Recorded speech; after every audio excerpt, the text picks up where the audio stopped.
As we're running late, we have to run through these two items very quickly. And you will have another presentation that I will make. And I will explain the work plan, what teams we're going to build, what experts we will mobilize, and then we will seek your advice how to better formulate this, and we will ask you to disseminate this information. Maybe your colleagues might be interested.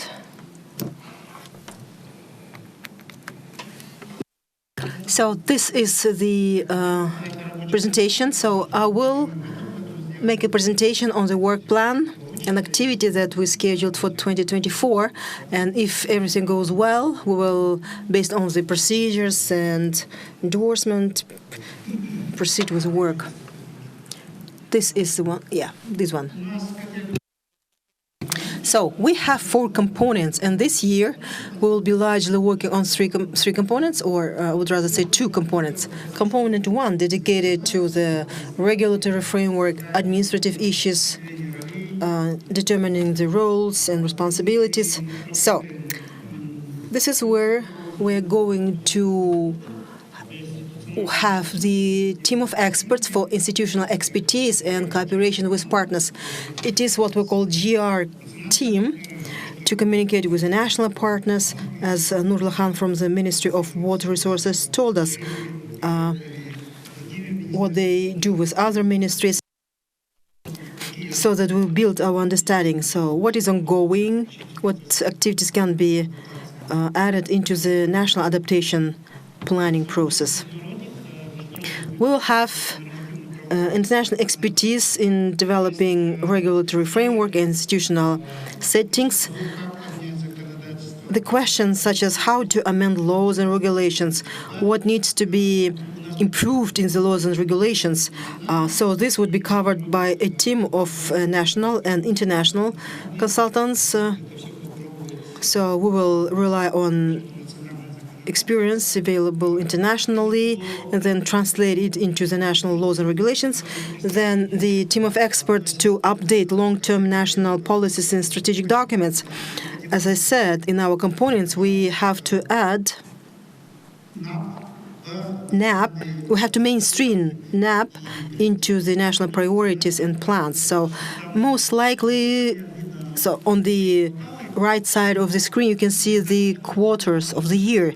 And I think that this activity would last till the end of the project implementation. So we'll keep analyzing the high-level national programs and then track on when this could be amended, and then we will propose recommendations for improvement. Then gap analysis in climate services and needs of users. So we will be working on which data is missing, and as Saken Sovetovich was talking about, so we need to identify the gaps, and on these gaps we need to build the architecture or a format for this database. We will have international consultant to analyze institutional gaps and gaps in coordination. This is where we will have an international expert who knows best practices, where it worked, where it did not work, so that to avoid making similar mistakes here in Kazakhstan. And then we will start designing the database for the climate information. By the way, we'll have the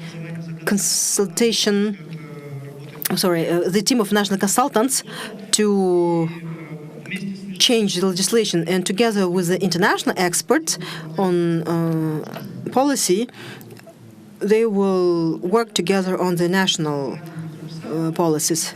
Then, component 2, it's more on a building capacity, training, education, providing expertise. So we will have a team of international experts. They will develop training guidelines, manuals, some training materials, and we'll have the team of national consultants. They will be trainers for capacity building. Largely, it will be a team of 2 to 4 people, and they will deliver training to all the national agencies, national authorities. The team of national consultants with sector-specific knowledge. You know, we have 4 sectors: agriculture, forestry, water, and emergency. With one expert per a sector, and they will coordinate the design of a sectorial NAPs. So this team would be like a kind of headquarters, like a focal point to communicate with the ministries, agencies, research institutes in order to produce these sectorial plans, to draft these documents. We'll have the national expertise for the methodology to assess climatic risks. So a team or 1 or 2 people will physically assess the vulnerabilities for selected areas, for sectors, and what the team of international consultants will do in the previous component, they will try to apply the knowledge to make the climate risk assessment. At every stage, we will have the testing, validation. So whenever we produce a document, we talk to colleagues, we present the deliverable. Component 3, climate finance. We will have the national consultant for climate finance.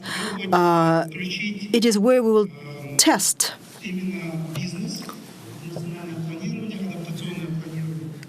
incorporating businesses into the national climate finance, so that climate finance were adaptation-oriented.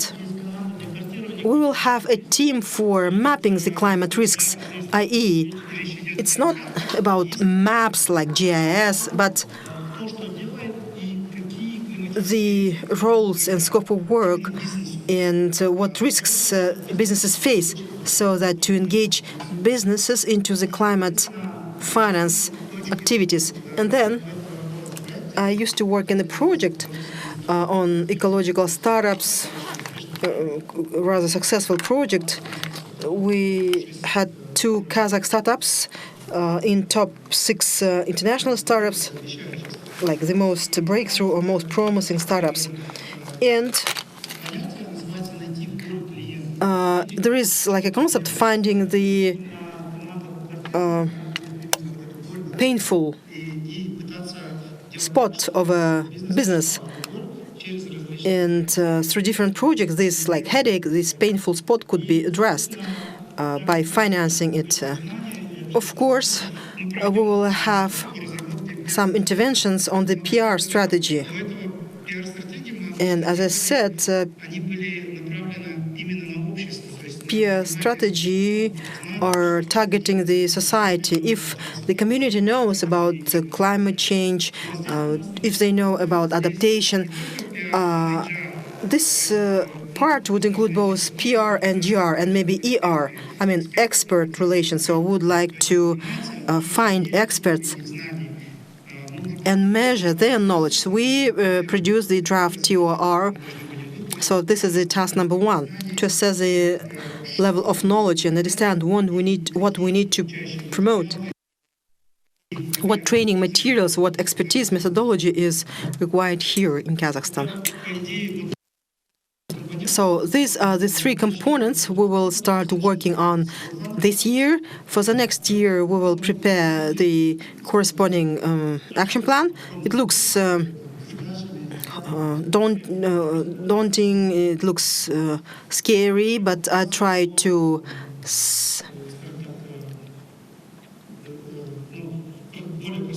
simplify it. These are my contact details, my email and phone number. I travel a lot in areas with restricted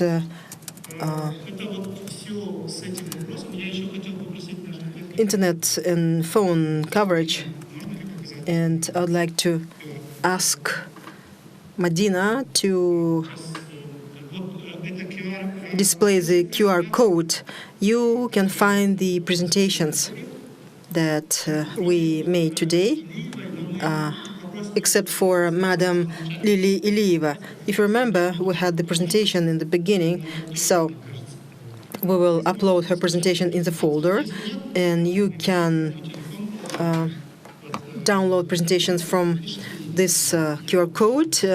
If you fail, you can email me, and I will share individually. Now, we have a very interactive session where we would like to have the opinions of different actors so that they share their views or opinions to broaden the scope of this activity. So, at your convenience, please share your insights. If you have any proposal, as we have 2 short presentations, like 5-6 minutes each, just take the floor. And if you are ready, Dana, if you're ready, would you please share your insights how the IOM can be part of this NAP process? Dear colleagues, I'd like to share the experience of IOM and materials and toolkit mechanisms that we have, which the Ministry of Ecology and UNDP may find relevant for project implementation. On a global scale, people mobility in the context of climate change has been enshrined in a few framework policy documents, such as United Nations Framework Convention on Climate Change, Sendai Platform of Action, Paris Agreement, and Global Compact for migration. So migration in all these high-level policy documents is very consistent, and it is about mainstreaming people mobility into the laws and regulations, national plans and strategies, encouraging collection of actual data, raising readiness, preparedness to address the barriers for mobility of people due to climate disasters or some other accidents, and then raising resilience to climate change, and take into account the climate-induced people mobility in the context of drafting laws and regulations. Reporting is still lacking. And in the Sendai Framework for Disaster Risk Reduction, it reads that migration contribute to resilience of society and community, and their skills, knowledge, and capacity can be useful when drafting and implementing disaster risk reduction interventions. In 2012, the Cancun Framework of Adaptation included the text on migration, movement, and planned resettlement. And this helps to understand measures for mid and long-term horizon. So Cancun Framework of Adaptation for the first time proposes parties to improve measures so that to improve understanding, coordination, cooperation related to movement, migration, planned resettlement induced by climate change where it is necessary on a national, regional, and international levels. In 2018, as part of COP24 in Katowice in Poland, recommendations were made by the Executive Committee of the Warsaw International Mechanism on Losses and Damage. So, Recommendation 33D reads to integrate challenges and opportunities for the people mobility in the process of national planning and consider the information and raising awareness on the actions taken. Well, the starting point, why people mobility should be mainstreamed in the national adaptation plans. Well, first of all, climate change and other climate implications related to material or non-material losses undermines the adaptation potential and raises vulnerability. So adaptation helps to prevent, minimize, or even address the issue of resettlement in the context of climate change, environment degradation, and natural disasters. Secondly, other aspects of people mobility may help in improving the adaptation capacity and take necessary adaptation measures. So migration opens opportunity to diversify the source of income, geographic local conditions, which is relevant for adaptation. Money remittances from the labor migrants can help their families and the communities of origin for better adaptation.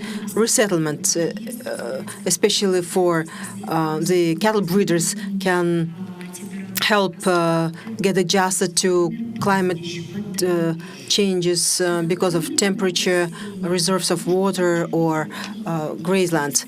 And planned resettlement can help people avoid risks and then restore the communities in a resilient manner. It is important how people involved in mobility may become positive agents of changes, and migrants, and then internally displaced people, refugees, and other people who require support and protection should be added and accounted for when planning, programming, and financing the adaptation interventions. I'd like to share with you some information on technical guidance on integration of links, including people mobility and climate change in corresponding national processes of planning related to climate change. It is about mainstreaming migration in national policy and documents. So this guidance is a step-by-step document for respective stakeholders, ministries, agencies, donors, partners, and other actors to take into account people's mobility when they plan for adaptation. And it is a practical, user-friendly information for any user and information on the tools that could be used if they are applicable for any country. In this case, we talk about Kazakhstan. And so this guidance covers experience of mainstreaming people mobility. There were some pilot projects, and the group of countries include, from the Central Asian perspective, Tajikistan, Turkmenistan, and Uzbekistan. So this tool can be used at any stage of NAP development. The focus is made on the social equality, justice, take into account the vulnerable population. And this tool, this technical guidance, is very flexible because we understand that there is no universal or one-size-fits-all approach to countries. So we have to take into account the country-specific context, and that is why there is a set of examples which can be adapted to specific conditions and institutional needs. So, how does the technical guideline look like? The structure of the guide made an attempt to show the stages of the guiding principles of the UNDP to make it aligned with the NAP, with the respective sub-results, results, and suggestions that are presented by several countries. And of course, the group discussions and consultations with all stakeholders were held. And here we have some materials from the reviewers of the pilot countries. For example, this technical guideline was presented to the technical working group, and at the beginning of our event, Saulet said today that it is possible to establish a working group This technical guideline was presented to the working groups in Tajikistan and Turkmenistan and Uzbekistan. These three countries already completed their NAPs, and last week I had an opportunity to talk to my colleagues from Kyrgyzstan. The Kyrgyz Republic finalized its draft, and it is being considered by the respective government bodies. So how does this guideline look like? The guideline consists of 4 main components. There is an introduction or justification of goals and objectives of this tool. It says about the target audience and the proper order for using this document. There is also the component of general information that provides explanation between migration, population mobility, and climate change, and why this is really important for the adaptation to climate change. There are also national adaptation plans. They provide information about the use of NAP for adaptation purposes, and key steps and tools consist of 4 subcomponents. These subcomponents include, These subcomponents include the national coordination, institutional structure, database of knowledge, implementation strategy, development strategy and implementation strategy for NAP, and reporting, monitoring, and assessment. It was repeatedly mentioned today by our colleagues from the UNDP. This was repeatedly mentioned by Duspol, Asel, and Saulet. And I would like to briefly talk to you about the national coordination as the guiding mechanism and institutional planning. There are 3 major blocks: the establishment of the institutes and coordination bodies. This includes the critical analysis, the analysis of existing knowledge and gaps. Saule mentioned this as the gap analysis. We can look at the existing mechanisms and we can find out gaps. And the third one is the capacity building of the coordination bodies. And as part of each of these tools, we see the involvement of the stakeholders and the briefing materials, as well as checklists for stock taking, situational analysis, materials for mapping the policies. And by mapping, as Saulet mentioned earlier, we imply the analysis of current national programs, strategies, and so on. Again, we do not want to duplicate, we want to complement. We want to have this complementary effect. Second section speaks of data and the elaboration of NAPs. There are 4 major bullet points here. Systematizing climate risks and impacts, review of different adaptation options, development and submission of NAP, and sectoral accounting. In order to include the population mobility, we speak of such sectors as water resources, biodiversity and ecosystem, agriculture, water resources, food, urban development, and risk reduction, natural disaster risk reduction. And we also talk here about the vulnerability assessment principles and examples for thematic studies in terms of the NAP initiative, and defining the priority issues related to the inclusion of mobility of population. Inclusion of the mobility of population to the NAP as the cross-sectoral or sectoral component, or as a separate component. When we talked to our colleagues from other Central Asian countries where they have adopted their NAPs already, their migration and mobility issues do not come as a separate sector or as a separate chapter, but in Tajikistan, our colleagues tried to look at the migration as the cross-sectoral chapter throughout the document. Section or chapter 3, there are 3 sub-sections capacity building and of stakeholders and executive bodies, regional structures, and subnational participants. That's what Sauliet was talking about when he said about the regions. When we say subnational, we mean oblast levels and local levels, where it is advisable to do work with local authorities and local NGOs and other actors. Second subsection is devoted to the development of local adaptation plans. Asiel said today that it is really for us to understand whether this will be a regional document or a national one or a local document.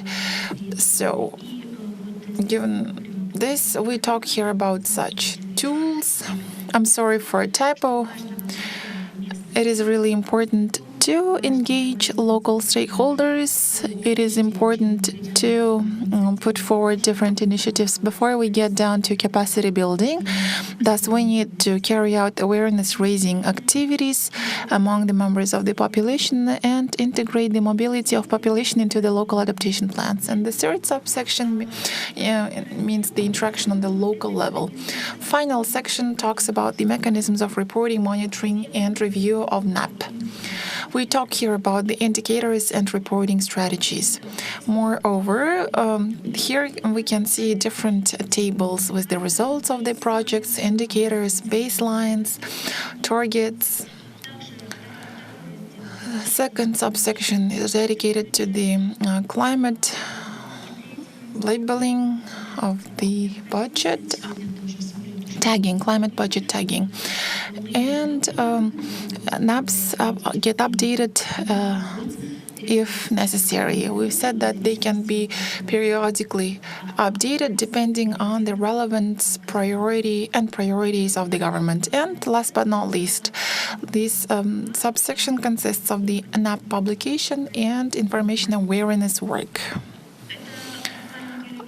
Colleagues, this was a very brief presentation. This was a very brief presentation about the tools and mechanisms that the UN Agency for Migration could share by providing some complementary effect both in this initiative and in future initiatives, in future joint initiatives with the Ministry of Ecology and Natural Resources and the UNDP. Thank you very much for your attention. Dana, thank you. Now it's Nurlan's turn. He wanted to show something. Nurlan works in the Red Crescent Society, and probably their projects mostly focus on emergencies. Hello, good day. My name is Nurlan Khunjabekov. I represent the Kazakhstani Society of Red Crescent. I'm the head of the Department for Emergency Situations. I wanted to express my gratitude for being able to participate in this Inception event. We are part of the international movement of Red Crescent and Red Cross, 91 country. Is either a part of Red Crescent or Red Cross that are united by the Federation of Red Cross and Red Crescent. And there is the International Committee for Red Cross, ICRC, that participates in the work related to armed conflicts. I wanted to talk about what we do in the first place and then submit some proposals regarding our further work. As it turns out, since 1990s, we've been actively working in the practical dimension, interacting with the population. During the peaceful times, we train the population and we enlighten them about potential emergencies. And in case of an emergency, we take response measures and provide humanitarian aid. Under our projects, natural disasters, risk reduction projects, we worked with the support of different donors. And we started with the city of Almaty. And then we decided to carry out our work on the national level throughout the country. One of our trainings was about the climate change, which over time has become a global trend. And I just wanted to say that by training the population to respond to emergencies and different calamities, we mostly covered the climate change issues.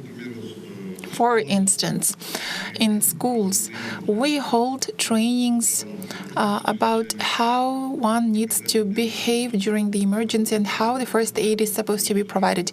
You know that the first aid is the assistance that one needs to provide before a person is in the hands of professionals, medical professionals. We also provide the basic toolkit in case of an emergency. We carry out awareness-raising campaigns. We also create the school teams of emergency responders. These are usually the PE teachers and others who attend trainings and then hold similar exercises for the students. These are different training materials that we spread during our trainings among students. As for the communities, rural communities, as you know, they are more exposed to different threats related to their living conditions. And together with the authorities and emergency bodies, we usually determine vulnerable communities and we work with them. They undergo trainings on how to provide the first aid. They are trained to use the early warning systems. We equip them with what is needed, and we carry out the awareness-raising campaigns. The emergency units, local emergency units, are established in every village. They usually consist of 10 people who are the most active village residents. They attend trainings and they develop the response plans to respond to emergencies in their villages. They also identify strengths and weaknesses. They prepare the risk maps, visual maps. They develop such plans, and on the basis of the vulnerability assessment and capacity evaluation, they develop mitigation projects within their communities. So let me show this. This is the equipment that we usually procure. These are the pumps, generator, radio, and together with the emergency bodies, we use this equipment, we test this equipment and hold exercises. These are the mitigation projects. For example, the villagers define for themselves what are their vulnerabilities, what are the threats, and maybe the threats may include the cleanup of the riverside in Almaty region, for example.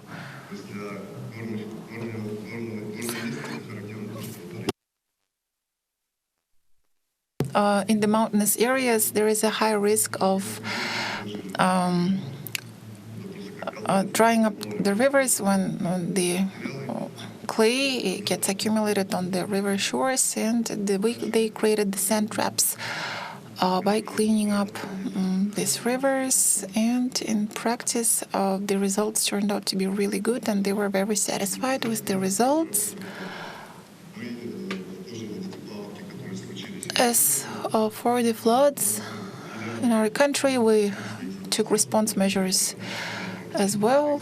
We have our branch offices where they also provided assistance to the local population. They supplied people with food, with outfit. They participated in the evacuation of the residents. And right now, there are several projects that are being implemented in terms of the provision of first aid. There is the emergency fund of the International Federation that provides monetary assistance.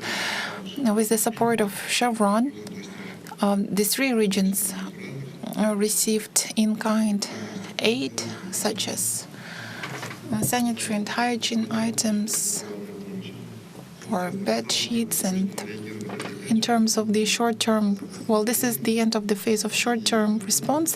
When it comes to the recovery, we have a number of donors such as InDrive, Citibank, ExxonMobil, and others. And usually such kind of assistance is provided at the recovery stage. Usually this aid includes the provision of appliances or construction materials. This information is not that relevant. So now, what I would like to propose as a result of what I have heard, I think I managed to find a niche for us in this project. You can see that we are mostly the down-to-earth organization that does the work of applied nature. We work mostly with the population, and since Dosbol mentioned in his presentation that risk analysis means the involvement of the vulnerable population in decision-making, we could become that bridge between the population and you. If you need volunteers, we could provide you with the volunteers. If you need additional information from the population, we could use different digital technologies or tools to collect this information. And I have a proposal. There are 4 pilot regions that you're planning to select. If there is such an opportunity, we could focus on the vulnerable village in each of these regions and carry out similar work, practical work there. And in general, in terms of the awareness raising of the population, I mean, we could communicate more information about the project or about the climate change. And it's sad that we do not have here the representatives of the Ministry of Emergency. Someone said that they connected online. They joined the meeting online. And Ministry of Emergency is one of our major partners. And we have the MOU signed with the Ministry of Emergency. We exchange information. We work in close cooperation with the Ministry of Emergency. So it'd be good if we had the representatives of the Ministry of Emergency in our working group. That's pretty much it. Thank you very much for your attention. So, Led, thank you for inviting us, and we really hope that we will be able to continue our work. Thank you very much. Your proposals are well noted. And it is really good that you can discuss locally certain issues with the population and hold surveys. And it is good that you hold smaller scale activities with the local communities and you keep note of what they offer and you implement some joint activities together by maybe digging some canals or cleaning up rivers. These are the local initiatives, and probably on the basis of these events, it would be possible to analyze what really works or what doesn't really work. That's really cool. Thank you very much. I think there was a question. Yes, I have a very quick question. Do you work with the local communities of Zhambyl Oblast? Unfortunately, right now we do not really work with them, but we used to work with them before. These projects are usually implemented if there is the financial support available. We receive the Bureau for Humanitarian Aid of the USAID, and we mostly implement some narrow targeted projects, but it would be good if we could streamline this work. But we used to have projects in different locations before. Okay, thank you. Thank you very much. Now, if the representatives of different organizations have remarks, comments, proposals, or maybe Sabr, you want to tell us more about your project, or maybe you can tell us about what is being done in GIZ or by GIZ. I cannot really talk about the adaptation. Let me mostly focus on my project. My project is called the Climate Risk Management in Central Asia.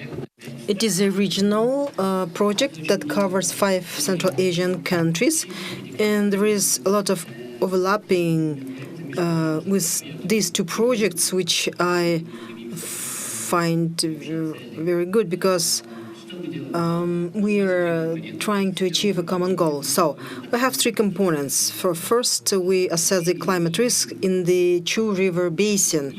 There are some other basins in other countries, but for Kazakhstan, it is Chu River Basin. After that, after this assessment, we will finance 30 activities for Central Asian countries. One of the activities which I liked in the presentation of the Red Crescent, I think that we would love to finance something like this, building the local community, mobilizing, and so on. Then we closely collaborate with the akimats, with the mayor's offices of Zhembyl province to incorporate activities. So let's say that they might have the similar events but named differently. And there are certain challenges because project document has been approved, and in 2026 the project will end. Anyway, we try our best. Maybe we can hold some activities without changing the plan, and then after 2026 we can have the new plan.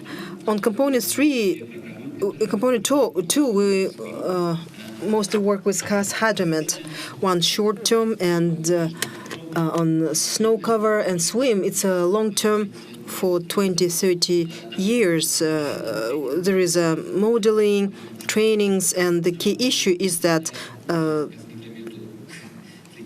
there is no sufficient data. Well, it's not that I complain about Kaz Hydromet. They are the best versus other hydromets in Central Asian countries. Also, we work closely with the emergency center in Almaty, with two member countries like Kazakhstan and Kyrgyzstan, and we try to encourage a political decision on a very top level so that other Central Asian countries will join. Every year they hold the meeting of the ministers of emergencies, to which we attend as well, because we have a global objective to have a global system of the early warning system. On component 3, we closely cooperate with CAREC, Central Asian Region Ecological Center. Every year we finance Conference on Climate Change in Central Asia, TSAKIC, and we help to develop the TSAKIP, Central Asian Climate Information Portal. This is, in a nutshell, about the project that I'm responsible for. And may I ask questions immediately? On this information portal, I heard several times in your presentation that we need to create some information portal.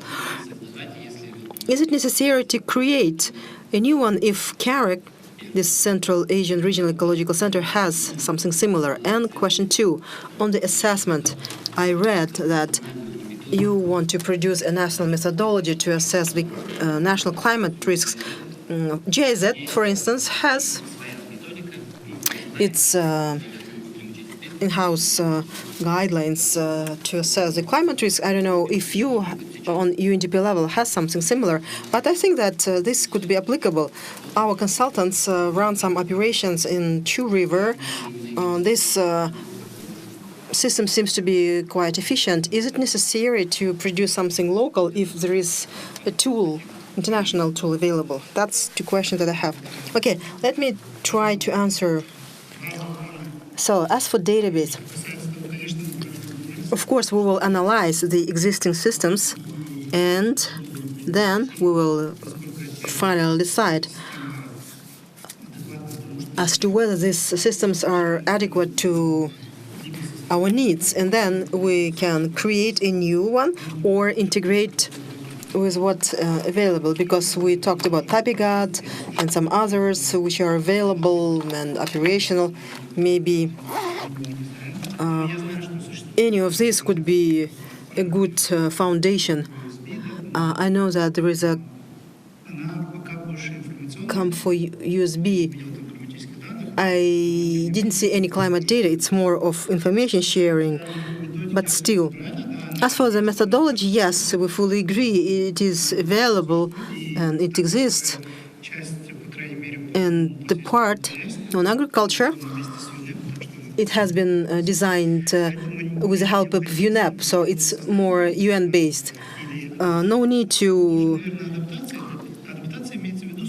recreate something. It's more of an adapting, like training the local staff how to use it and keep training them.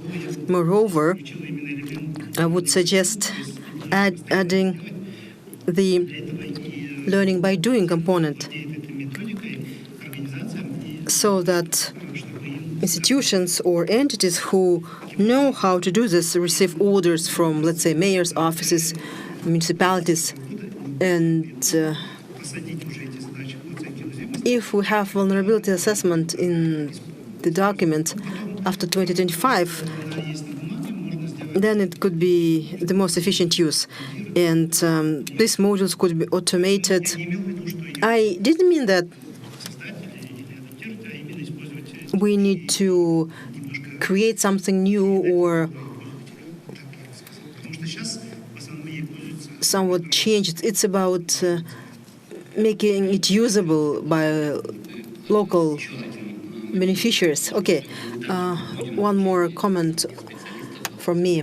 We provide training for the local experts. We have 3 from Almaty and 3 from Taras.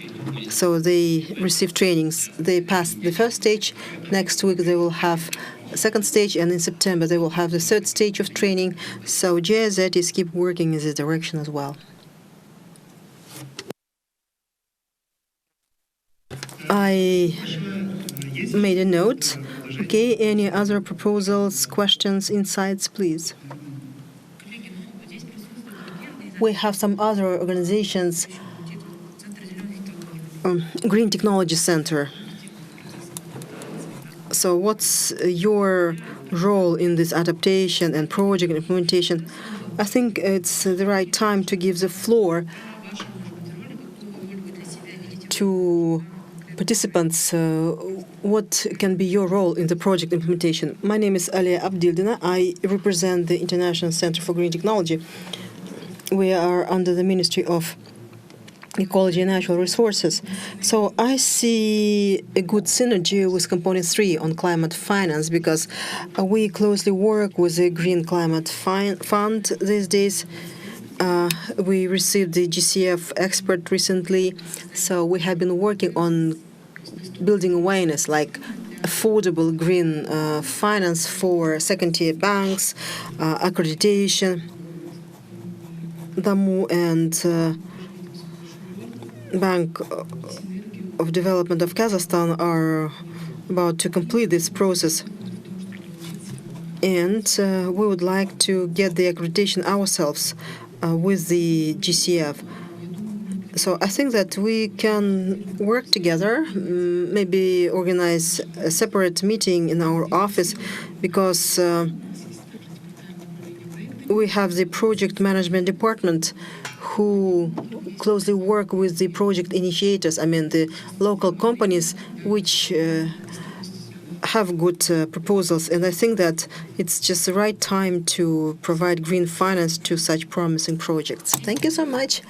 I'd like to comment myself.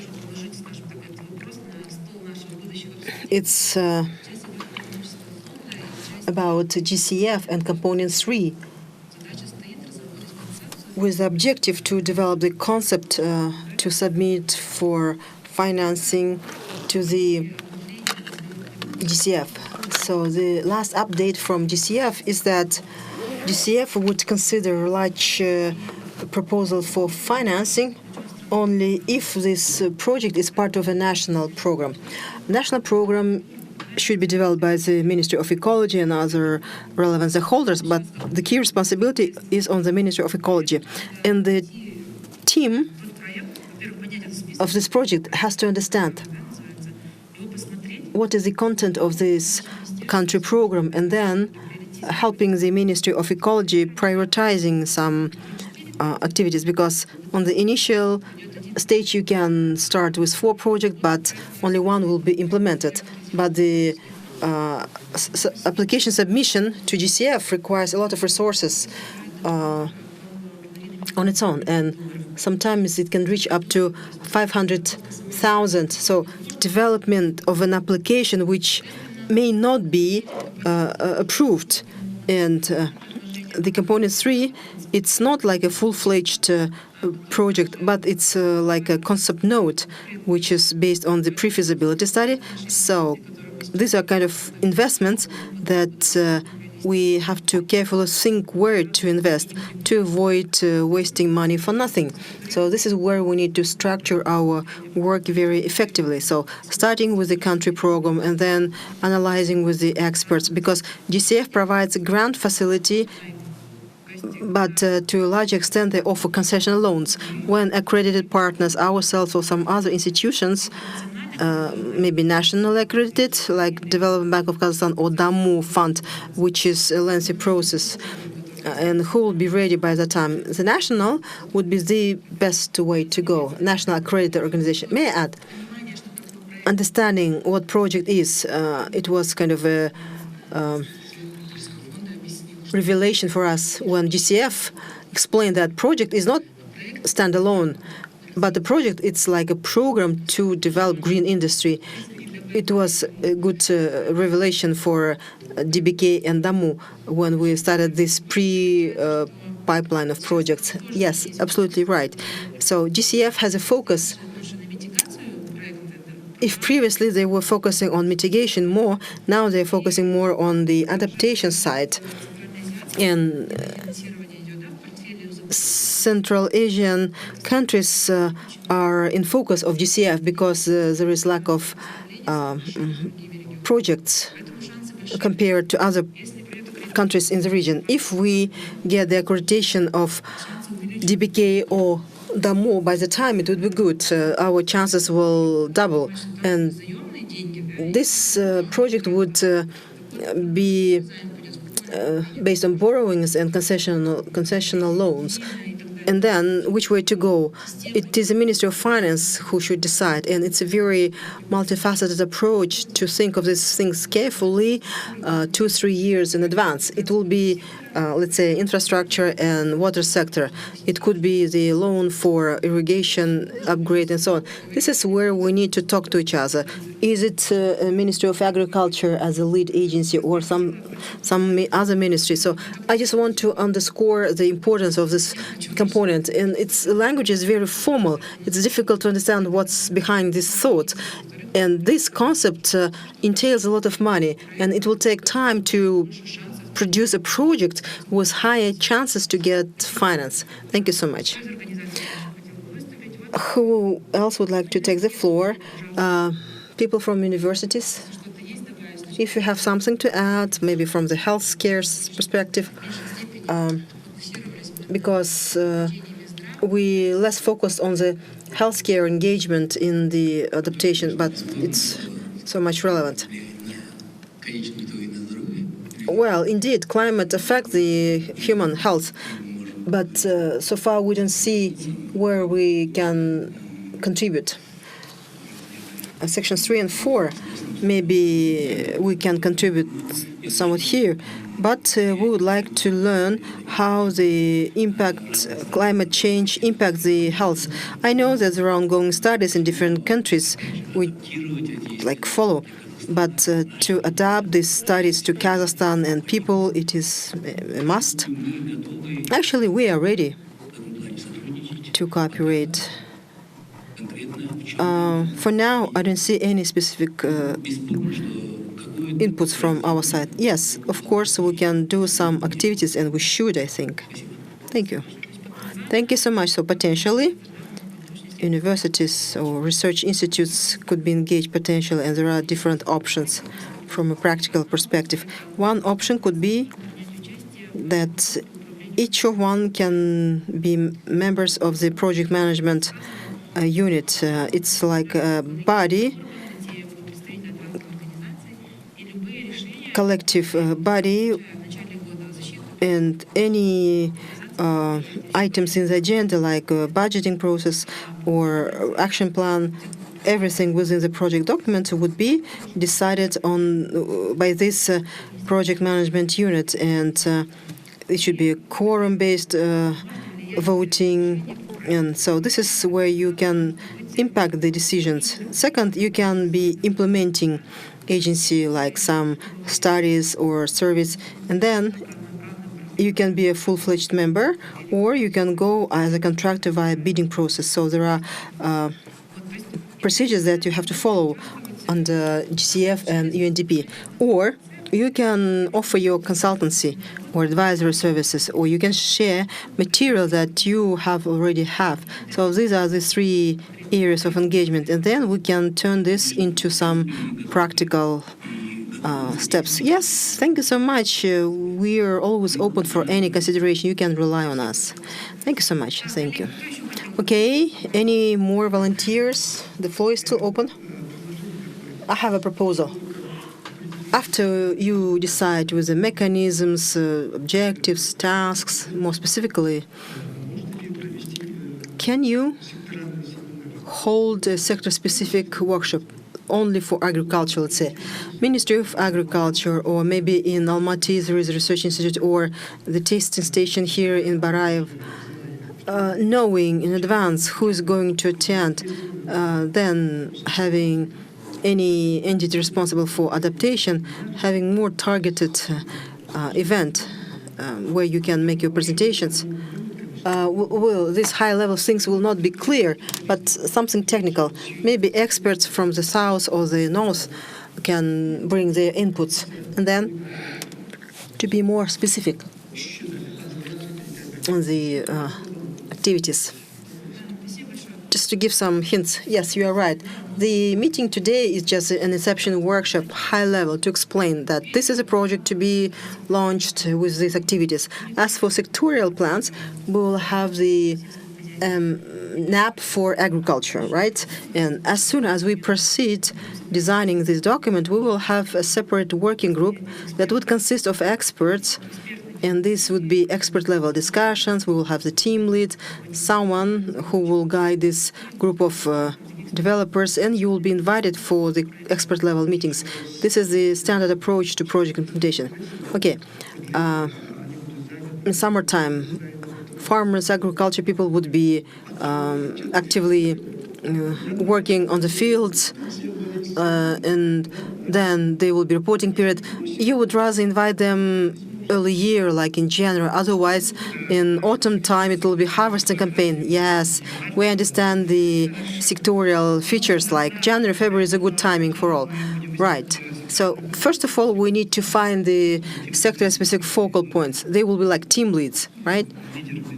They will lead these sectors, I mean, for our purposes, and they will organize all these interventions, and we will take into account the national features of each sector in Kazakhstan. We have a question in the chat box. Is there any kind of review of existing vulnerability assessments, at which level, to avoid duplication? Yes. We will have the gap analysis. The question as asked by Madam Joy. So we will have the gap analysis. It will be the assessment of existing vulnerabilities, just to pool them, to see what has been done, what has not been done, update information, and then we will have a clearer picture how to proceed. Thank you so much, Saulet. Thank you, Joy, for your active online presence. Ministry of Agriculture, Ministry of Water Resources, anybody else would like to take the floor? Why I'm encouraging you, why I'm trying to put you in the spotlight in this discussion, because this is the right chance to note your inputs in this Inception report, because tomorrow, as we launch the project, you will be complaining that this thing that we're missing, and then we cannot change anything. This is the time to add things into the report, into the Inception report. I don't know whether the donor would accept it or not, but anyway, it's just the last call for you. Otherwise, we will keep going with what we have. Please, colleagues, the floor is still open for any proposals, considerations. We will put this into the report and then decide yes or no with donors. I don't see any volunteers. Anyway, we will have some time for thinking. We have Azamat. Yeah, he's online. Azamat, please go ahead. As I said earlier, I really like the project. It is highly relevant and very necessary, and the project touches upon really important aspects of implementation. It'd be good if we paid our attention to health and human being, because whenever we speak of climate change, we consider everything from the standpoint of climate change impact on the environment. But we keep forgetting about the impact of climate change on human health. And it'd be good if we added a specific indicator that shows to what extent the living conditions of humans change because of the climate change. We know that we have more heat waves. We see some extreme weather conditions. It'd be good to highlight this and show such indicators on the portal so that people could see what is happening. When we talk about water resources, up until recently, we used to forget about the snow cover, even if that represents a large source of water. It's not just a resource. This is one of the climate-forming factors, I would say. And it depends on climate because the snow cover can melt earlier or take smaller spaces. But when we say that the snow cover is shrinking or melting, that means that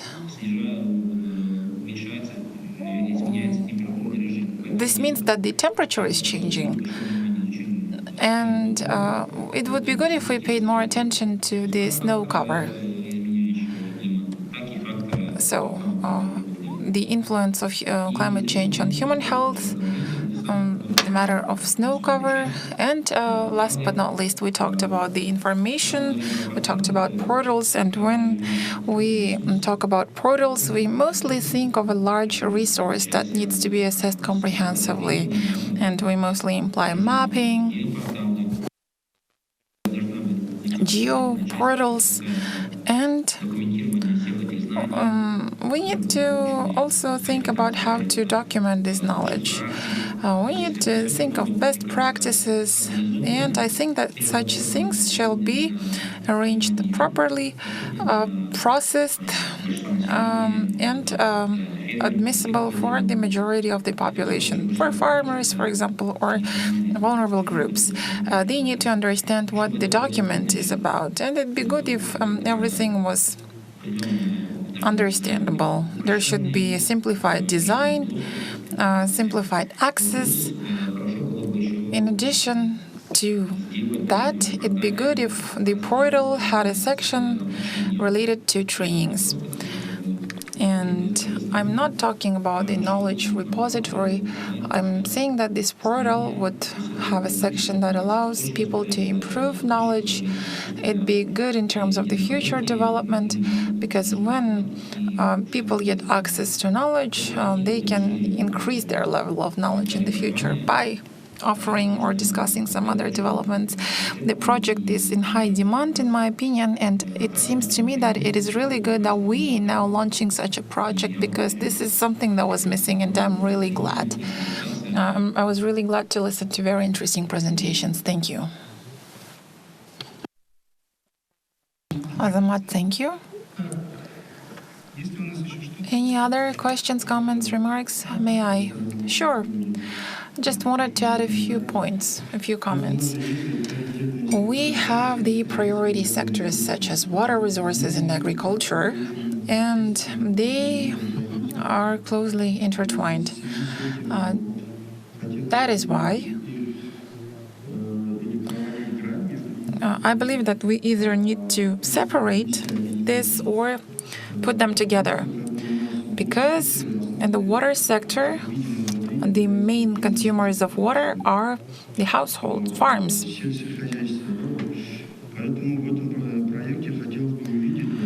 That is why it would be good if this project contained specific mechanisms for resolving the problems present among agricultural consumers.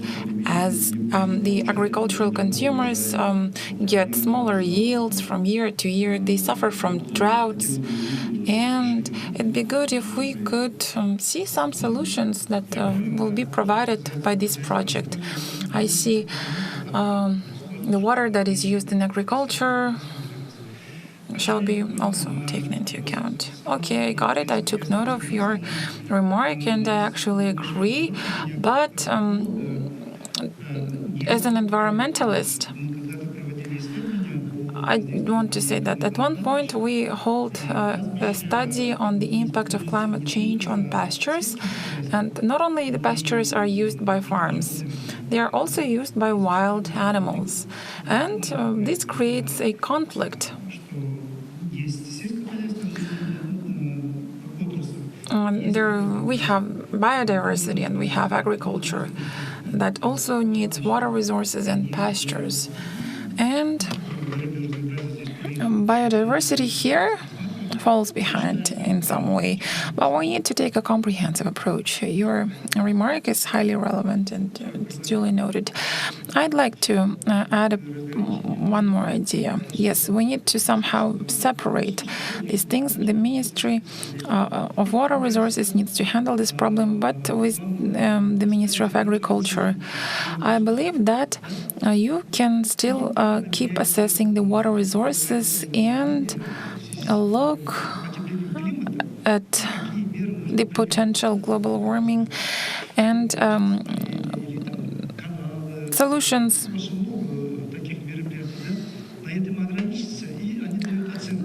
So once the assessment is there, by using the figures that the Ministry of Water Resources submits, the Ministry of Agriculture can carry out further planning. For example, saying that we expect the increase or decrease in water resources and so on and so forth. So it can offer some specific measures to mitigate the implications. For example, they may decide that they better go to irrigated agriculture or switch lands. Oh, you're talking about the norms of water consumption. Yes, we could do. I think that such work has been done. Or, healthcare. I believe that there were some research studies in Mangistau, in Aralsk, in Kizlorda. There were some studies related to the impact of climate on human health, but those research and studies are over, and yes, we need specific criteria for assessment of climate change impact on human health. For example, Azamat specializes in snow cover, and maybe he can provide information about the processes of assessment of water resources, or he can talk to specialists of gas hydromet. He is that very person who can maybe provide some expertise, and it'd be easier for you to figure out what's next. By the way, we used to have Telman Zinalovich from Astana University. He's a really cool specialist who held a really nice research on the impact of climate on human health. Yes, please.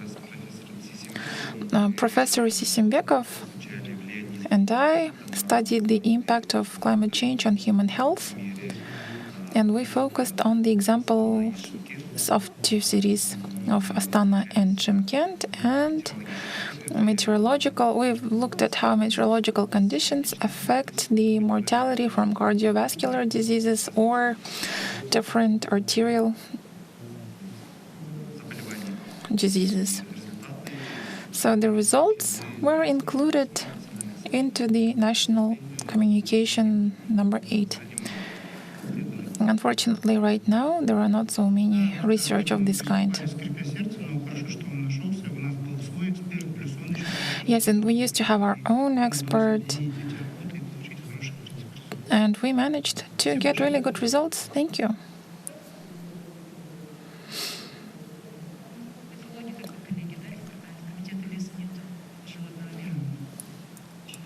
Unfortunately, we do not have anyone from the Forestry Committee. In case of fire hazards or hazards of high temperature, it is possible to bring different experts together so that they could meet each other, work with each other, or hold joint research. Not necessarily under the auspices of this project, but if we have good goals, we usually manage to get a really good funding for the implementation of such a project. That is why I always root for bringing people together, and I always root for creating some joint initiatives. For example, when I looked at the Red Cross and Red Crescent initiatives, that's actually a really good approach. Anything else? Seems like no. I have a question. I believe that there's going to be more of a sectoral approach, but since there are only 4 priority sectors, the issues of healthcare and migration and risk of natural disasters, or energy and transport, they represent large sectors and they have a significant influence on the economic activities and economic development. So I believe that they need to be somehow considered separately. Well, as far as I know, the vulnerability assessment in these sectors is carried out by GIZ, and we are in close cooperation with them. At least me, myself, and my colleagues work with them a lot. And we work with Dana and with Alexander. We're always in touch. And why did we decide to focus on these 4 sectors? They were included in the national determined contributions. And if there are some other priority sectors in the future, we will probably cover them. But so far, there are 4 sectors. We know that other international organizations cover other sectors. As far as I know, they cover energy and infrastructure. So from this standpoint, well, that's what they are working on. Let me say a few words. We will include your comments in our report. If in our future discussions we come to a conclusion that yes, we need to focus on the energy sector or transport or other sectors, except for those 4 priority sectors, we can think of the resources that we have designated for research and maybe use these resources for the vulnerability assessment in those sectors. So thank you very much. If we decide jointly that this is something that we have to do, we'll find the ways to do so. Any other questions or suggestions, dear colleagues? Well, okay, if there are no more suggestions from our online participants, then Solet, may I take the floor? Sure. Dear colleagues, thank you very much for your time. We know that you're very busy because these days we're very busy. Would like to thank the United Nations Development Program for your time. We really hope that the same people who were here today will take part in this work as the members of the project management unit and as people who will provide research services. So we're not saying farewells to each other, we're saying see you next time. I also wanted to express our gratitude to our colleagues and participants. Thank you very much for being with us today. We know that the project was approved in December of 2023 by GCF, and there is a good contribution of the United Nations Development Program, because this procedure is quite complicated, and the fact that the project was launched today, it was possible thanks to the efforts of a lot of people. So thank you very much. Just wanted to say that today's workshop allowed us to exchange opinions. I think that everything was very substantive. Thank you very much for your contributions. And as Asiel and Saulet said, they will prepare the minutes of today's workshop and will take into account all of your suggestions. And since there are lots of international organizations that carry out different projects on the climate change adaptation, and I'm talking about UNESCO, GIZ, and IOM, we have the Green Central Asia Initiative and a number of other projects. We've adopted the strategy on adaptation to climate change for the countries of Central Asia. And this is also a large work. We have the projects with the United Nations Development Program, and these projects, all of these projects are complementary. I would like to thank the group of our speakers who provided really informative presentations. Thank you very much for sharing your experience with us. And we need to understand that the government bodies, the society, and the international organizations are experts, share the same goal, which is to achieve the sustainable development of the country, and we have to work together and achieve these goals. As I mentioned before, we are ready to make an amendment to the decree to expand the Committee for Project Management and include all government bodies and scientific organizations as well as the society, so that our project was successfully implemented in order to improve our adaptation to climate change on the country level. Thank you very much to our interpreters and to our participants, to our administrative personnel. I wanted to say that at the end of each workshop, we usually issue certificates. We have our own certificates that will be handed to you by Medina.